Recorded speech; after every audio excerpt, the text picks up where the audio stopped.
Hi guys, it's Jack Klaus. I'm here to do a tutorial about, or just an infomercial really, about what cryptocurrencies are. There's big speculations about what cryptocurrencies are and where where should I invest? Should I invest? The markets are tanking. What should I do about it? So most people have no idea what to do. So I'm here to just give insight and hopefully maybe make a series about it. But we'll have to see with school and everything. But make sure to subscribe to me if you really enjoyed the video and go check out my Twitch channel. I make videos and I stream, so it's another way for me to get out from doing pharmacy stuff, which I am. That's what I do for my job. So let's get into it. Cryptocurrencies.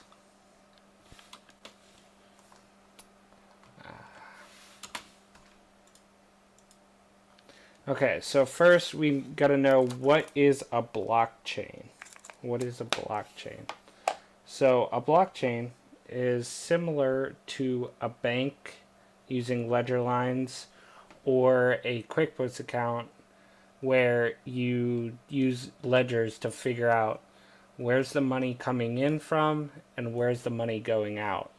So if you look at cryptocurrencies in the form of, a small company trying to make money, you, they record transactions that anybody does from one person to the next person.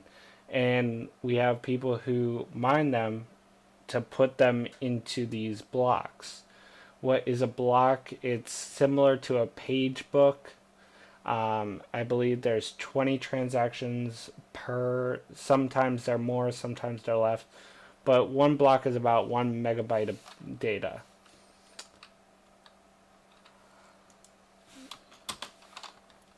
There's three main areas of cryptocurrencies. There's validation of how the block is made. There's proof of work, proof of stake, and proof of research. Proof of work is the most common type of work of cryptocurrencies. First started out with Bitcoin.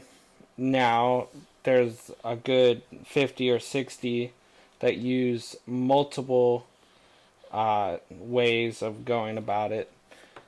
Bypassing using ASIC miners. Some people, these supercomputers. A lot of times they modify how you solve the math problems to get it to validate. So, how do they work in the first place? The first person to solve the problem wins.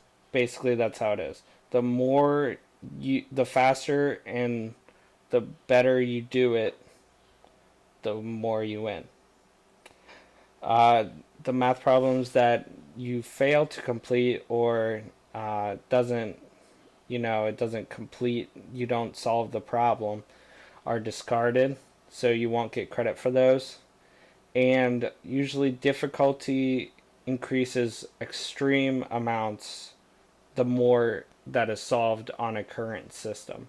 So, for example, you know that Bitcoin is super hard to mine with just a normal CPU and GPU nowadays because there's so much in the world, there's so much already mined that the difficulty is now too great for any normal computer to use. And usually, final point is that most currencies have a set number of coins. And the closer you get to that, more people want it. So that's why they increase the difficulty until it really gets to an infinite state, pretty much, or they run out of coins. And some currencies, Monero, for example, adds 3 million after 18 million coins. And I know I believe it's Dash adds 2 million. And those are taken from coins that are not, and they recycle coins as well, but they're taken not from current users who are using them on an everyday basis, but the ones that are usually, lost. You heard of a guy who lost all his coins by simply throwing out a hard drive. So that's how proof of work currencies work. Proof of stake is a little bit different. We have some coins up here. You might have heard of List, Made Safe Coin, Peer Coin, Quantum, or Qdom, I'm sorry, and Tesla Coin. How do they work? There's several types of method to, validate. Some of them are based upon time, some of them about velocity, some like the speed and how well you do it, the math problems, and the other one's how much time you spent on them. It increases your chance of getting more profit. And then the user earns rewards for how much resources were invested into a project. For example, you could have 0 in your coin, you could have 0 in your wallet, and just start mining.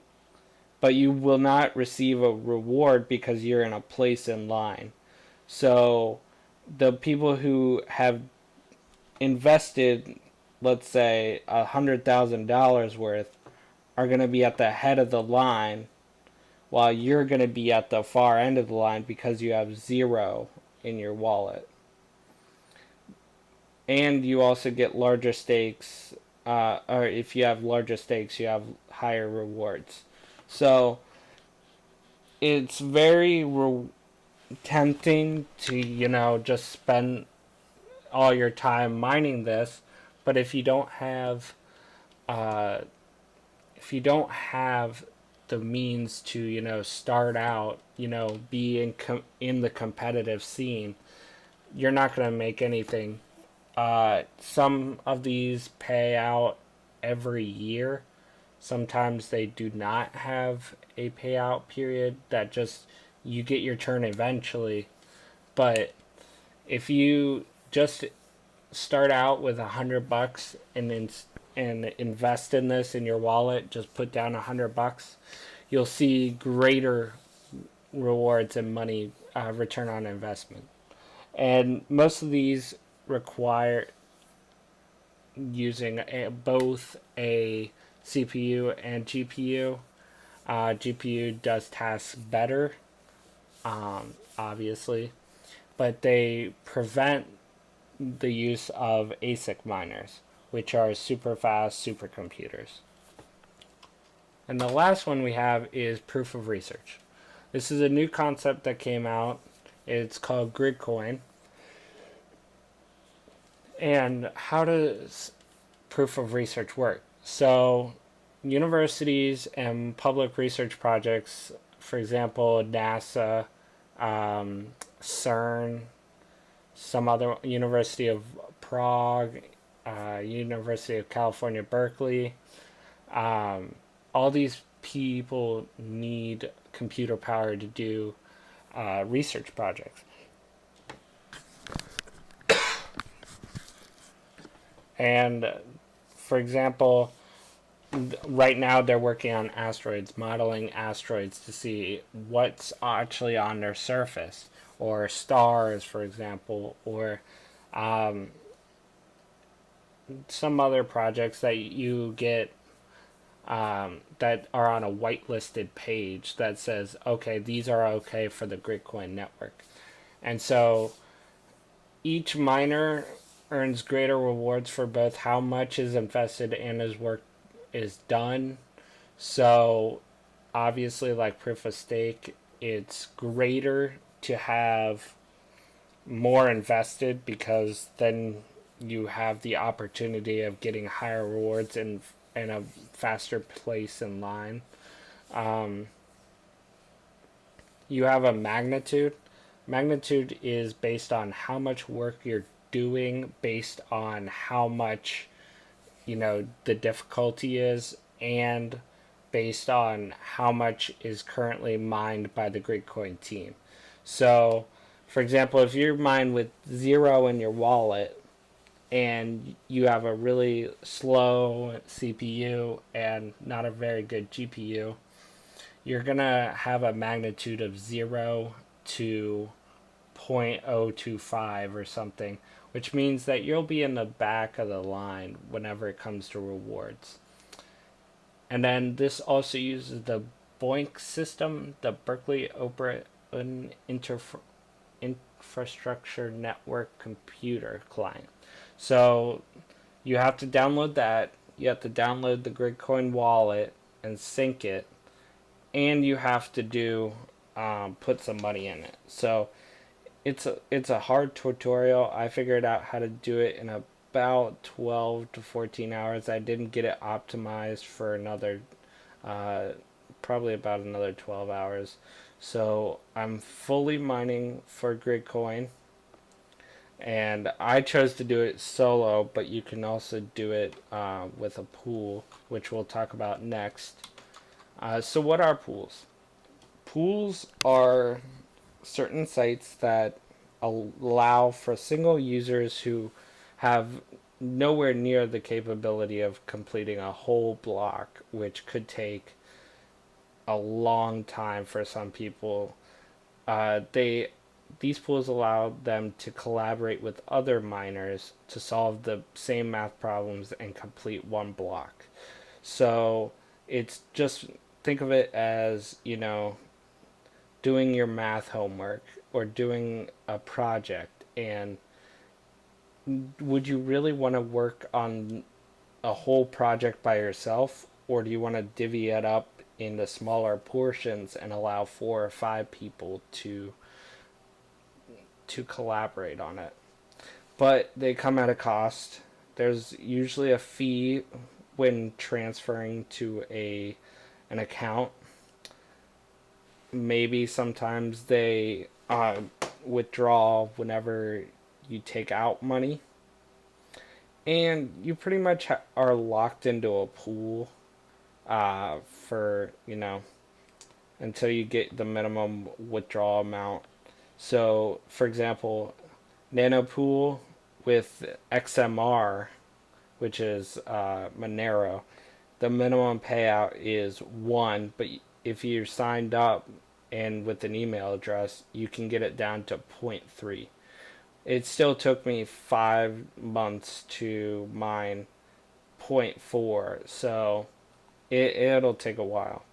I know Space Pools has for Electronium has 10 as its base number. I know Nanopool has 100 for Electronium. And then I don't know about Slush Pool. I haven't really used it because I found that Nanopool was better for me personally. You might want to check out, what you're looking for to do. If you're just gonna let it mine, or are you actually trying to, invest in it after you've started mining? So this is just an intro. I'm gonna show some miner setups for different currency algorithms in the future. I've used several different clients, including the special BOINC client. So I'll do that in the future. And make sure you subscribe if you like the video, and send donations to me. I have a good 6 or 7 different addresses, so if you want to just give me something for making the videos, since YouTube demonetizes people under 1,000 subscribers, that would be nice. I'm a poor college student studying pharmacy, so that's all I wanted to say. Have a good night.